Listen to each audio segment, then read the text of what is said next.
Al-Shabab fighters are losing more ground. That's after Somali forces and African Union troops launched a campaign against the group. But can Al-Shabab be defeated in the end, or is it regrouping for counterattacks? Somalia and the unrelenting battle to uproot Al-Shabab. This is Inside Story.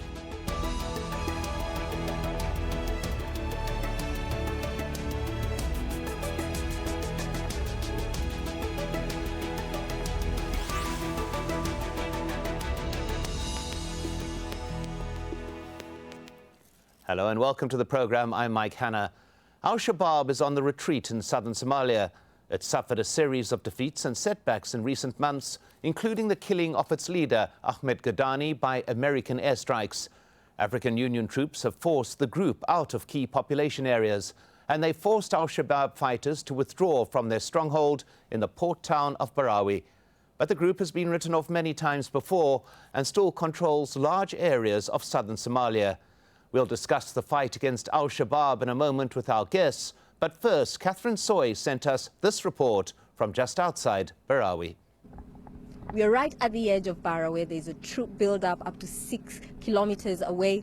Somalia's government forces, supported by African Union troops from Uganda, are all ready to take the city. The commanders told us that it's only a matter of hours now. They're also getting tactical support from the US and the European Union as well. We're being told that Al-Shabaab fighters and their commanders have left, some by sea, but others have melted into the civilian population. And that's a big concern because they could carry out surprise attacks. I talked to Somalia's Deputy Chief of Defense. He is confident. He says they have the numbers and the might, but everything is still very fluid, and we'll just have to wait to see how this plays out in the coming hours. But let us first speak with Brigadier General Dick Olam, commander of the Ugandan People's Defence Force contingent in Somalia, who joins us from Barawi in southern Somalia. Thank you for joining us, Brigadier. The capture of Barawi, how significant is it in the campaign against Al-Shabaab? Sorry, it is very significant because Barawi has been a very economic area for the Al-Shabaab. Barawi is a tactical headquarters for the Al-Shabaab. As you know, Barawi is the second port next to Mogadishu in Somalia. And I think it is really significant. As you see, AMISOM strives to capture Barawi. It's because of its posture, because of its position, and the nature of the operations that Al-Shabaab take and undertakes in Barawi. That's why we think it is indeed significant to AMISOM. Now, the campaign that you've been conducting is essentially regular forces fighting against guerrillas. It's a very difficult tactical struggle, is it not, for you and your troops? Yeah, it is. It is indeed an asymmetrical system of warfare that the Al-Shabaab employed. But we think the AMISOM forces, particularly with the Ugandan force that is undertaking this sector, which is Sector 1, which covers the Lower Shabelle and part of northern parts of River Juba, we think it's really an aspect of planning, tactical considerations that we have employed. We have faced a lot of attacks from the Al-Shabaab by the use of the IEDs. We have faced the attacks from Al-Shabaab by the use of the snipers, but we think we are on top of the situation. Now, there are a number of contingents taking part in this operation, obviously the UN forces, the African Union forces, and the Somalia government forces as well, who are joining you in this campaign. Command and control structures, is this working well at the moment? Yeah, it is excellent because, as you remember, one of the mandates of AMISOM is to mentor the SNA. It's a program that we think once time for AMISOM comes for going out, the SNA should remain in position to take charge of this situation. But we think, together with the United Nations, together with the AMISOM forces, the Somali National Army, we are on top of the situation. But currently, the entire command of this mission is undertaken by AMISOM. I am only deputized by one of the Somali National Army commanders who works directly under me and in liaison with operation planning from the force headquarters in Mogadishu. Now, we have seen Al-Shabaab defeated in a number of areas before in recent months and indeed years, but what appears to happen is they leave fighters within civilian populations, and although they appear to be defeated on the surface, they come up again and counter-attack. Is this an ongoing concern, and how do you stop this ongoing process, Brigadier? Yeah, as strategy has it, Mike, and tactics that we employ as AMISOM, it's very true that much of the fighters of Al-Shabab will definitely run off from Mogadishu, but a portion of them will definitely come and melt into the population. And this is where we employ a lot of tactics, we employ a lot of intelligence, both human intelligence and technical intelligence, to weed out these specific people that we think are involved into these asymmetric tendencies. And we know that AMISOM, really, with all the specialities in us, together with the partners, from other partners that form part of this AMISOM coalition, we really should be on top of the situation. Brigadier General Dick Olam, thank you very much indeed for joining us. Well, to help us discuss this, we are joined by our guest, Abdi Ainti, Director of the Heritage Institute for Policy Studies in Mogadishu, Somalia, and via Skype from Drammen, Norway, Stig Johansen, Associate Professor of International Relations at the Norwegian University of Life Sciences. Let's begin with Stig Johansen. We heard there from the Brigadier General the difficulties of fighting what is an asymmetrical battle against Al-Shabab. Can they be defeated, do you believe, by using this type of tactic? I think militarily they will probably lose all their holdings because they are not able to withstand the combined forces of the AMISOM and also the new Somali army. That doesn't mean that they will stop fighting, though, because they can start a guerrilla war, and that guerrilla war can last for some time. We should remember that there are weekly attacks in some of the districts in Mogadishu as we speak, although they are supposedly under the control of the government and the African Union. So Shabab can really survive for quite a while as a guerrilla organization. So what they can do now is probably to make it more asymmetrical and make Shabab focus more on guerrillas doctrines. Abdi Ainti, your view, is it possible to defeat Al-Shabab by the conventional military means? Well, I think defeat is a relative term. Clearly, right now, Al-Shabaab is losing militarily to conventional warfare. And as Stig was just saying, it had been recalibrating in the last 3 years to become a guerrilla force focused on asymmetric warfare. And I think that's what we're seeing right now playing out across Somalia. Al-Shabaab is simply not interested in conventional warfare. It hasn't even put up a battle against the African Union and Somali forces in Barawe just today. Well, Stig Johansen mentioning Barawe, how significant is it that they may be losing that particular stronghold? It has a symbolical importance. Barawe is one of the last larger coastal towns that the Shabab held.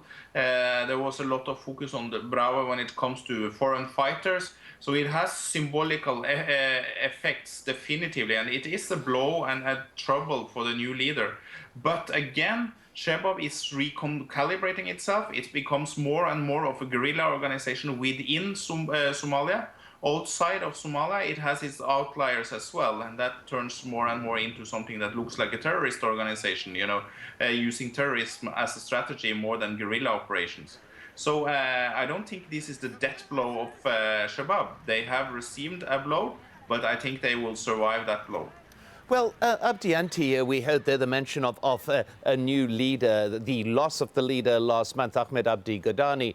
Now, significant there was the speculation that with a leadership race within the organization, with the jockeying for control, that there may be a period in which it loses cohesion, in which there is a period of infighting. Is it possible to say whether that is happening or is not happening? Well, I think time will tell. At the moment, it's only been about a month since the new leader had been inaugurated. I think the new leader will probably struggle to retain the organization as a cohesive entity as it was under Ahmed Godani, because he simply lacks the charisma, the connections, the experience, and the political shrewdness that Ahmed Godani had. But time will tell. I think what's important to look at in the next few days is to try to see what Al-Shabaab makes of what seems to be the last defeat in a major stronghold in southern Somalia, what that actually means for the organization on the ground. Are they going to try to even put a fight back on, or are they going to strengthen their guerrilla attacks in Mogadishu and other cities? Time will tell.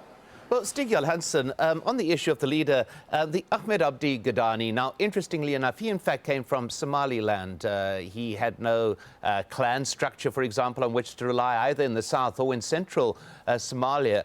And the fact that he had such uncontrolled leadership for a period of time would appear to indicate that Al-Shabab is largely above the clan structures, is that clan differences is not something that hinders its operations. Is that a valid thought? I think it's my answer would be yes and no. It's a little bit confusing answer, but Al-Shabaab has to survive in Somalia. So they have to be sensitive to clan tensions. And even today, as we speak, there are definitively some clans that lend more strong support than Shabab than others. Very often clans that faces local grievances or feel that they are unrepresented in Mogadishu will choose to go on the Shabab side. And then the result will be that the Shabab at some occasions will have fighters that are not really there for some kind of global ideology. They are there for local grievances rather than global ideology. That's a part of the picture. Another part of the picture definitively is, the fanatics that wants to implement, some kind of Islamist state in Somalia or indeed the wider region. Well, Abdianti, this is an issue as well, is it not, potentially within Al-Shabaab? There are the nationalists in there who are fighting, they say, for Somalia, but there are those too who are looking, as Stig mentioned, they're at the wider regional control. Is there differences within the organization as to whether it is a nationalist organization or it is something much bigger than that? Well, Al-Shabab has gone through an evolution over the past few years. It started as a national entity fighting the Ethiopian invasion in 2007 and 8. And I think over the last few years, it has morphed into more of a global jihadist organization. I think what remains of the organization right now is a global jihadist organization, and that's why it's struggling in Somalia. If it were to remain a nationalist entity that is focused on nationalist agenda, I think it would have potentially even succeeded in getting some traction within Somalia.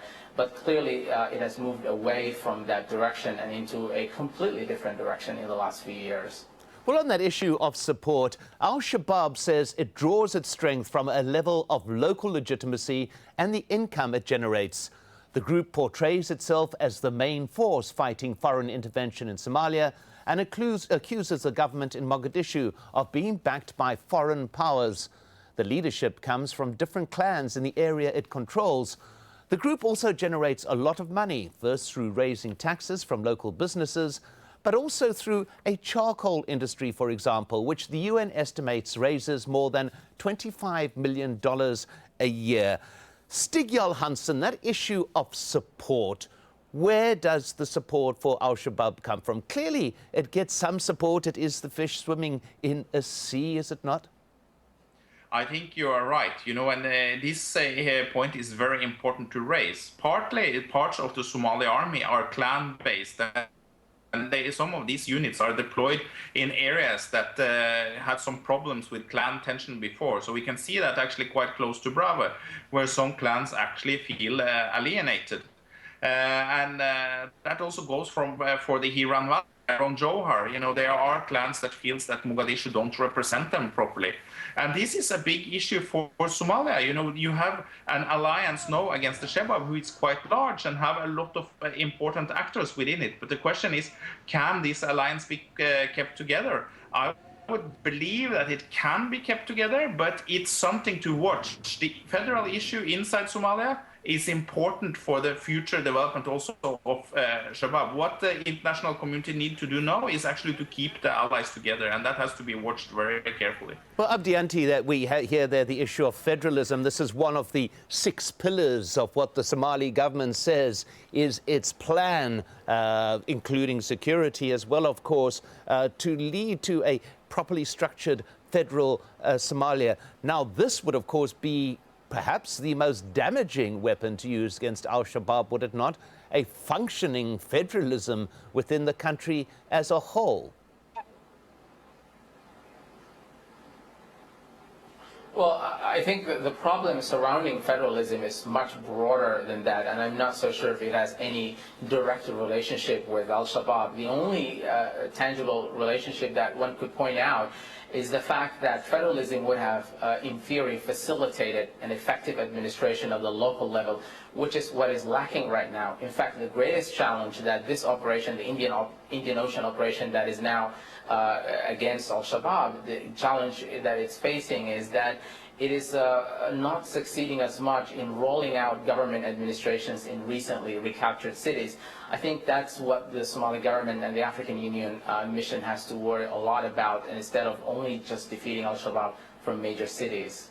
Well, Stig Johansen, another point of concern that has been mentioned is the African Union forces themselves. You have, for example, the Ethiopian troops in the north, you have the Ugandan forces in the south. Is there an element, perhaps, of they are being used to subvert the clan systems? We had mentioned there that the Somali army, as it exists, there are many functioning clan members within that particular army. The use of African Union forces to try and short-circuit that, does that carry problems within it that may manifest itself as the struggle continues? I think there are some problems, but there's also a lot of advantages actually with the African Union. But the problem with the African Union is it's really the punch that drives Shabab away from these cities. It's the African Union who is the major force in the thing. And, you know, you had a foreign intervention before. You had the Ethiopian intervention in 2006, which defeated the Shabab, but the Shabab was just waiting it out, basically. You know, they were waiting and waiting until then the Ethiopians lost the tummy for staying in Somalia, and institutions that could replace the Ethiopians wasn't established. That institutions was actually functioning very poorly.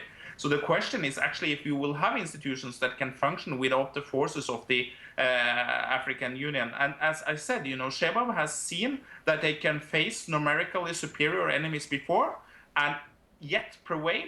And that's probably what Shabab is calculating with now also. You know, how long would the African Union stay in Somalia? What will happen when the African Union, pulls out? And if actually the various actors in Somalia now against the Shabab, as the Juba state, as Puntland, as Somaliland, as the central government in Mogadishu, if they actually can maintain their act and keep together instead of starting infighting. Well, Abdianti, that is in a way a very bleak prognosis. The phrase there is that they will wait it out. Well, Al-Shabaab have waited it out before. Is it likely that they are going to do so again, and that's exactly what they are doing now?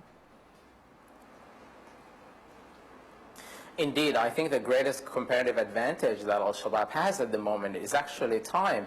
They have the luxury of time while everybody else is looking at their clock.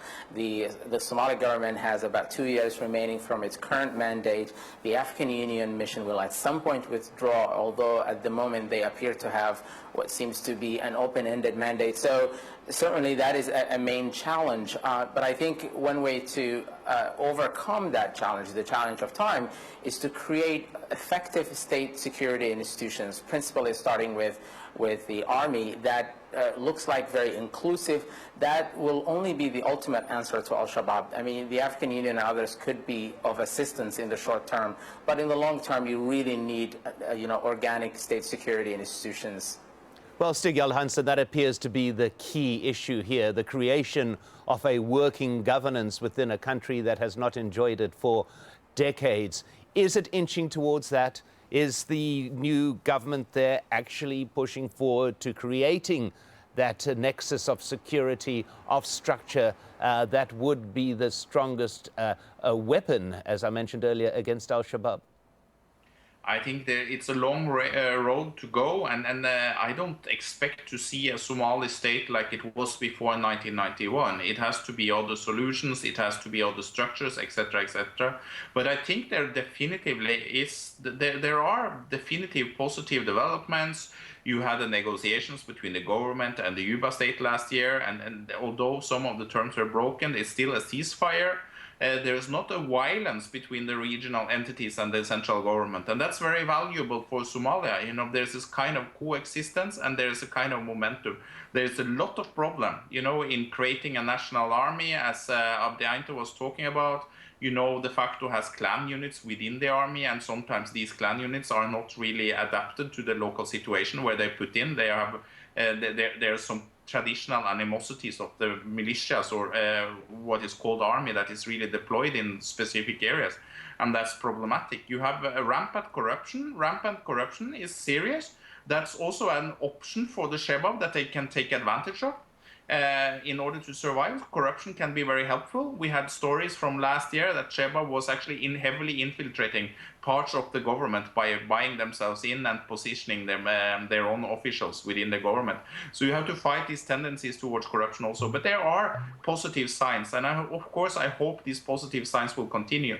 But we shouldn't forget that Shabab already had an impact in the region. Shabab can potentially use its Yemeni connections to help themselves, to have safe houses, etc. We also seen Shabab morphing into something else with networks established in Tanzania, probably in Kenya, probably inside Ethiopia.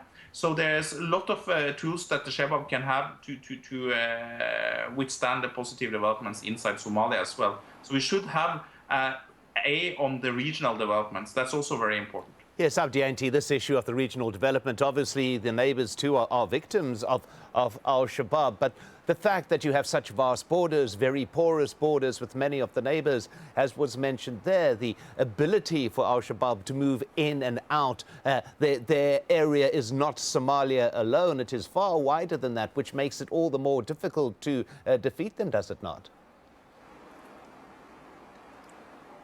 Well, certainly Somalia's neighbors have suffered similarly from the attacks of Al-Shabab. But one has to remember that ultimately Al-Shabab is a Somali problem, and you need to fix the problems of this country first.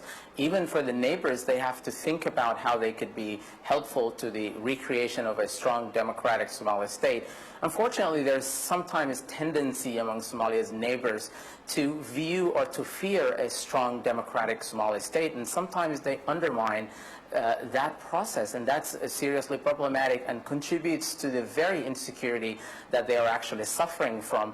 I think what needs to happen is a cohesive and coherent narrative at the region, at the Horn of Africa region level, to think that state building is a huge and long and complex project in Somalia, but without having a combined, unified agenda, it's going to be very difficult for Somalia and for the neighbors for in the short term and even in the long term. Well, Stig Johansen, that's an astute point. The concept that there is a regional responsibility to ensure a democratic Somalia, which may not be exercised at this point. Yeah, I think so. But I also think that it's important to highlight that although Shabab has been a Somali problem, we now seen large-scale terror attacks inside Kenya. We've seen large-scale attempted terrorist attacks inside Ethiopia. We saw terrorist attacks inside Djibouti, and there was an alleged plot inside Uganda. So this is a heavy plot.